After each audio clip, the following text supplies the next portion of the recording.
And so one of the things that struck me as I looked at the book, and this has actually become a big deal now that we're in this pandemic stage, is the brittleness of these systems, that they have been so optimized to within, very, very tight parameters that let a little slip up happen anywhere along the lines. And it just creates system-wide calamity. And you've observed a lot of why that happens. So what are some of the primary sort of places where things can go disastrously wrong? Yeah. I mean, the root of all this, of course, is the drive toward, just-in-time manufacturing and delivery and keeping very little inventory on hand. So it all translates into very little slack in the system.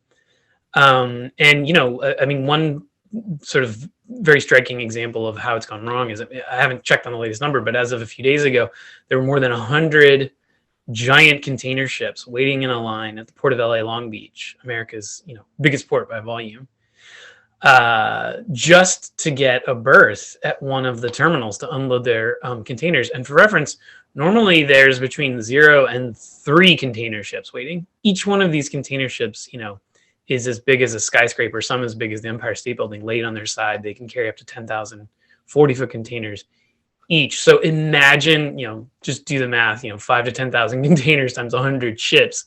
That's how many containers are waiting in a line outside the port of LA Long Beach because of the ongoing problems with congestion there. There just isn't enough capacity.